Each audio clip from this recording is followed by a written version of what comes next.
നഷ്ടപ്പെട്ട 33 മൊബൈൽ ഫോണുകൾ കണ്ടെത്തി ഉടമസ്ഥർക്ക് കൈമാറി കണ്ണൂർ സിറ്റി സൈബർ സെൽ. നഷ്ടപ്പെട്ടതും മോഷണം പോയതുമായ 33ഓളം മൊബൈൽ ഫോണുകളാണ് വീണ്ടെടുത്ത് ഉടമസ്ഥർക്ക് കൈമാറിയത്. സംസ്ഥാനത്തെ വിവിധ ജില്ലകൾക്ക് പുറമെ തമിഴ്നാട്, ഉത്തർപ്രദേശ്, ഡൽഹി, കർണാടക തുടങ്ങിയ അന്യ സംസ്ഥാനങ്ങളിലാണ് മൊബൈൽ ഫോൺ ട്രേസ് ആയത്. ലഭിച്ചവരിൽ നിന്നും നേരിട്ടോ പോലീസ് സ്റ്റേഷൻ വഴിയോ കൊറിയർ വഴിയോ ആണ് എത്തിച്ചത്. Kannur city police commissioner Nithin Raj P IPS CEIR പോർട്ടലിനെക്കുറിച്ച് വിശദീകരിക്കുകയും വീണ്ടെടുത്ത ഫോണുകൾ കമ്മീഷണർ നേരിട്ട് തന്നെ ഉടമസ്ഥർക്ക് നൽകുകയും ചെയ്തു. അപ്പോൾ അത്തരത്തിൽ മൊബൈൽ ഫോണുകൾ നഷ്ടപ്പെടുന്ന സമയത്ത് CEIR എന്ന് പറയുന്ന പോർട്ടലിൽ ഡിപ്പാർട്ട്മെൻറ്റ് ഓഫ് ടെലികോമിൻ്റെ കീഴിലുള്ള ഈ ഒരു പോർട്ടലിൽ രജിസ്റ്റർ ചെയ്യാനുള്ള ഒരു സംവിധാനം നമുക്കിന്ന് നിലവിലുണ്ട്. അങ്ങനെ മൊബൈൽ ഫോൺ രജിസ്റ്റർ ചെയ്യുന്ന സമയത്ത് IMEI നമ്പർ വെച്ചിട്ടാണ് നമ്മൾ മൊബൈൽ ഫോൺ രജിസ്റ്റർ ചെയ്യുക.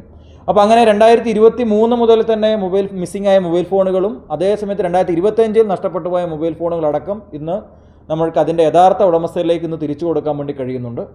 അപ്പോൾ ഇത് പ്രധാനമായിട്ട് നമ്മൾ ചെയ്യേണ്ടുന്നതിൻ്റെ ആവശ്യകത എന്ന് പറയുന്നത്, പലപ്പോഴും ഇത്തരത്തിൽ മൊബൈൽ ഫോണുകൾ കാണാതാവുന്ന സമയത്ത് മൊബൈൽ ഫോൺ എല്ലാവർക്കും വളരെ പേഴ്സണൽ കണക്റ്റഡ് ആയിട്ടുള്ള കാര്യമാണ്. അത് മിസ്യൂസ് ചെയ്യപ്പെടാനുള്ള സാധ്യതയും വളരെ കൂടുതലാണ്. അപ്പോൾ അങ്ങനെ മിസ്യൂസ് പ്രിവെൻറ്റ് ചെയ്യുക എന്നുള്ള ഉദ്ദേശത്തോടു കൂടിയും അതോടൊപ്പം അതിൻ്റെ യഥാർത്ഥ ഓണറിലേക്ക് ആ ഫോൺ തിരിച്ചെത്തിക്കുക എന്നതിനൊപ്പവും ഇത് മറ്റാരുടെയെങ്കിലും കയ്യിൽ കിട്ടിക്കഴിഞ്ഞാൽ അങ്ങനെ ആ മൊബൈൽ ഫോൺ ഉപയോഗിക്കാൻ പറ്റാത്തൊരു സാഹചര്യം ഉണ്ടാക്കുക എന്നുള്ള വലിയ ബ്രോഡറായിട്ട് ഇൻറ്റൻഷനോട് കൂടിയിട്ടാണ് ഡിപ്പാർട്ട്മെൻറ്റ് ഓഫ് ടെലികോം ഈ CEIR പോർട്ടൽ, സെൻട്രൽ എക്വിപ്മെൻറ്റ് ഐഡൻറ്റിഫിക്കേഷൻ രജിസ്ട്രി എന്ന് പറയുന്ന ഒരു സംവിധാനത്തിലൂടെ IMEI സിസ്റ്റത്തിലൂടെ മൊബൈൽ ഫോണുകളെ ട്രാക്ക് ചെയ്യുന്ന ഒരു സംവിധാനം രൂപീകരിച്ചിട്ടുള്ളത്. Cyber cell ASI M Sreejith, CPO Dijin Raj PK എന്നിവർ ചേർന്നാണ് മൊബൈൽ ഫോൺ കണ്ടെത്തിയത്. ലഭിച്ച ഫോണുകൾ സൈബർ സെൽ ഉടമസ്ഥർക്ക് അൺബ്ലോക്ക് ചെയ്തു നൽകി. കഴിഞ്ഞ 6 മാസത്തിനുള്ളിൽ സൈബർ സെൽ 300ഓളം മൊബൈൽ ഫോണുകൾ കണ്ടെത്തി ഉടമസ്ഥർക്ക് തിരിച്ചു നൽകിയിട്ടുണ്ട്. കഴിഞ്ഞ മെയ് 22-ാം തീയതിയായിരുന്നു എനിക്ക് ഫോൺ മിസ്സായത്.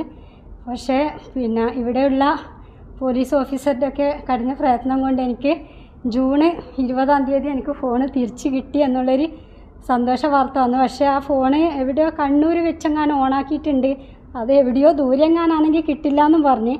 അപ്പോൾ ആദ്യം ഒരു ടെൻഷൻ ഉണ്ടായിരുന്നു. പിന്നെ പറഞ്ഞു ഒരു ബംഗാളിക്കാണ് കിട്ടിയത്, റോഡിൽ നിന്ന് വീണ് കിട്ടിയതാണെന്നാണ് പറഞ്ഞത്. പക്ഷേ എൻ്റെ ഫോണിന് ഒരു പൊട്ടലോ ഒന്നും ഉണ്ടായിട്ടില്ല.